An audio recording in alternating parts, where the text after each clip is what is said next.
wabarakatuh. Perkenalkan, nama saya Siti Aminah dengan nomor induk mahasiswa 200800557. Di sini saya menjelaskan mengenai hipertensi. Terima kasih. Wassalamualaikum warahmatullahi wabarakatuh. 오늘도 슬쩍슬쩍 바라만 보고 있네. Assalamualaikum warahmatullahi wabarakatuh. Waalaikumsalam warahmatullahi wabarakatuh. Tak kenal maka tak sayang. Udah kenal tak sayang-sayang. Perkenalkan, nama saya Siti Aminah dari Prodi Farmasi Politeknik Harapan Bersama. Sebelumnya saya mau bertanya, apakah sudah mendapatkan brosur semua? Alhamdulillah udah. Ya.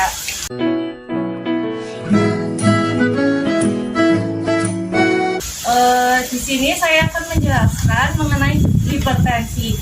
Apa ada yang tahu apa itu hipertensi? Belum tahu, Bu. Oh, darah tinggi ya, Mbak? Ya, betul. Saya akan menjelaskan lebih detail mengenai apa sih itu hipertensi. Nah, hipertensi disebut juga tekanan darah tinggi, di mana terjadi peningkatan darah secara kronis dalam jangka waktu yang lama. Penderita yang mempunyai bacaan tekanan darah yang melebihi 140/90 mm air raksa saat istirahat diperkirakan mempunyai keadaan darah tinggi, ya, seperti yang ada di brosur 140/90. Tekanan darah yang selalu tinggi memiliki faktor resiko terjadinya stroke, serangan jantung, gagal jantung, dan merupakan penyebab utama gagal jantung kronis. Klasifikasi tekanan darah pada orang dewasa normalnya itu 120/130 mm air raksa dan normal tinggi 130/139 dan 85/89 mm air raksa. Nah, hipertensi juga mempunyai stadium-stadium masing-masing. Ada stadium pertama, yaitu hipertensi ringan, bertekanan darah 100/159 dan 90/99 mm air raksa. Ada juga stadium 2, yaitu hipertensi sedang namanya, yaitu bertekanan antara 160/179 mm air raksa. Ada juga stadium 3, yaitu hipertensi berat antara 180 sampai 209 mm air raksa dan 110/119 mm air raksa. Dan ada yang paling parah, yaitu stadium 4, hipertensi magliga namanya, yaitu bertekanan antara 210/120 mm air raksa atau lebih. Nah, sejalan dengan bertambahnya usia, hampir setiap orang mengalami tekanan darah. Tekanan sistolik terus meningkat sampai usia 80 tahun dan tekanan diastolik terus meningkat sampai usia 55 sampai 60 tahun. Kemudian bisa berkurang secara perlahan bahkan menurun drastis. Penyebab hipertensi itu sendiri ada hipertensi primer atau esensial dan yang kedua ada hipertensi sekunder. Yang pertama, hipertensi primer atau esensial adalah hipertensi yang tidak atau belum diketahui penyebabnya.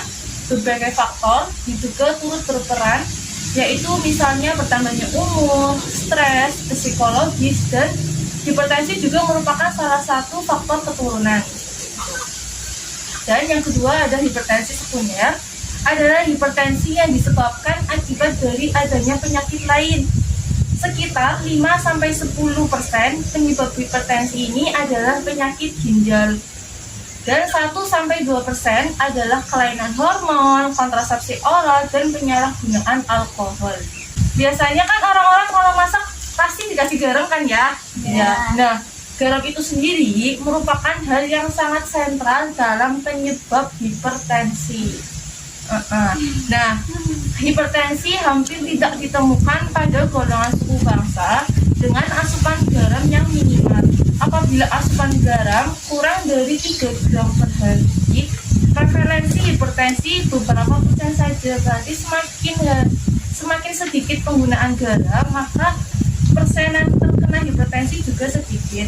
Sedangkan apabila asupan garam 5-15 gram per hari, prevalensi hipertensi meningkat menjadi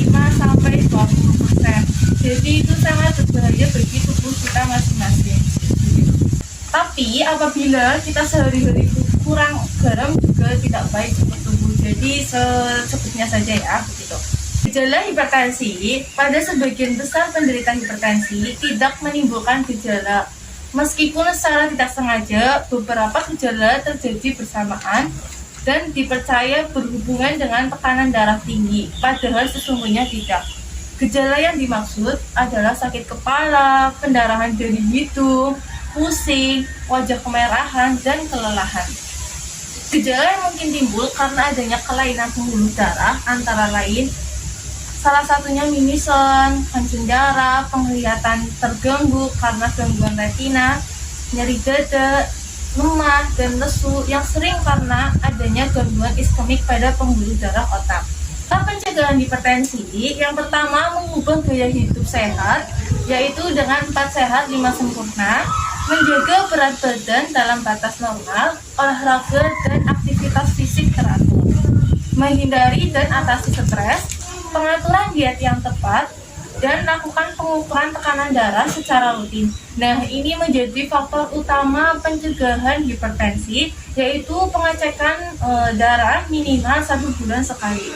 Minum obat hipertensi secara teratur sesuai dengan anjuran dokter. Konsultasikan ke dokter bila timbul penyakit lain seperti jantung, diabetes mellitus, gangguan ginjal, dan lainnya.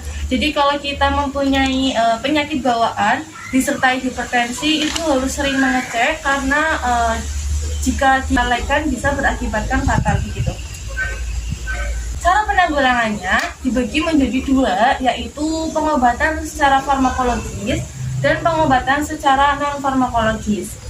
Yang pertama, pengobatan secara farmakologis dilandasi oleh beberapa prinsip sebagai berikut. Pengobatan hipertensi sekunder lebih mendahulukan pengobatan kausal. Dan yang kedua, pengobatan hipertensi esensial ditunjukkan untuk menurunkan tekanan darah dengan harapan memperpanjang umur dan mengurangi timbulnya komplikasi seperti tadi ada ginjal, stroke, dan lain-lainnya. Upaya menurunkan tekanan darah dapat dicapai dengan menggunakan obat antihipertensi. Pengobatan hipertensi jangka panjang bahkan seumur hidup. Pengobatan secara non-farmakologis yaitu pengaturan makanan, mengurangi makanan yang bergaram tinggi seperti ikan asin, makanan kaleng, keju, dan lain-lain. Dan yang kedua, mengurangi seperti usus, hati, jantung, otak, serta makanan yang bersantan. Dan biasanya makanan yang enak-enak itu kurang baik untuk tubuh ya, betul? Ya. Olahraga ringan dengan teratur untuk meningkatkan kebugaran tubuh seperti jalan kaki, bersepeda santai, dan lain-lain. Berhenti merokok, istirahat yang cukup, menghindari minuman beralkohol, mengendalikan berat badan, dan periksa kesehatan secara teratur ke pelayanan kesehatan. Jadi kesimpulannya, tekanan darah tinggi adalah peningkatan tekanan darah yang disebabkan oleh karena ketidakseimbangan kontrol pengatur di dalam tubuh. Jadi darahnya itu belum bisa dikontrol gitu. Nah, penyakit ginjal, penyakit tiroid, atau penggunaan obat-obatan. Usia merupakan faktor risiko yang paling sering menjadi penyebab terjadinya peningkatan tekanan darah. Semakin tua seseorang, maka elastisitas pembuluh darah meninggi sehingga cenderung jantung berupaya lebih keras memompakan darah.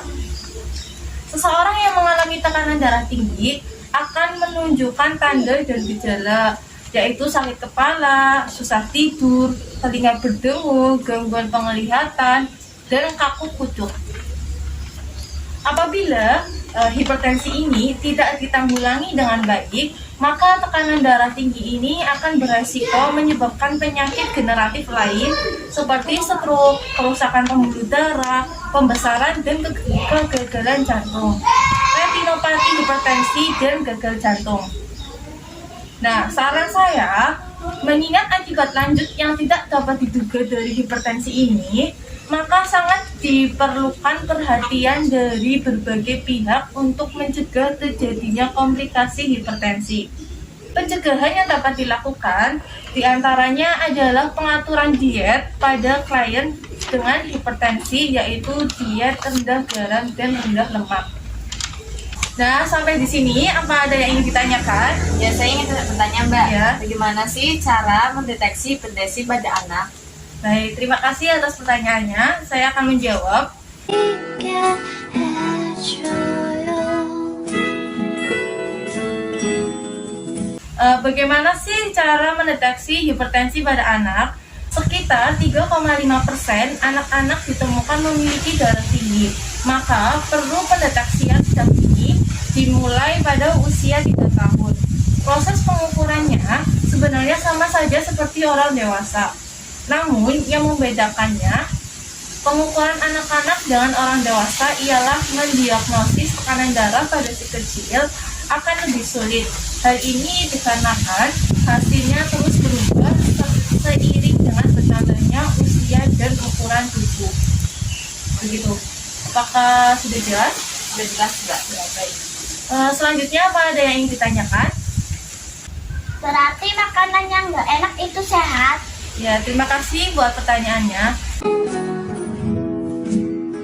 벌써 몇 번째인지 몰라. Nah, biasanya makanan yang nggak enak itu malah menyehatkan buat tubuh. Contohnya itu kayak sayuran, kayak pare, atau makanan-makanan buah-buahan itu biasanya malah menyehatkan. Apa ada pertanyaan lain atau sudah jelas? Alhamdulillah jelas Bu. Baik. Terima kasih. Segini saja pemaparan tentang hipertensi yang dapat saya sampaikan. Kurang lebihnya mohon dimaafkan. Terima kasih. Wassalamualaikum warahmatullahi wabarakatuh. Waalaikumsalam warahmatullahi wabarakatuh. 처음 날 만났을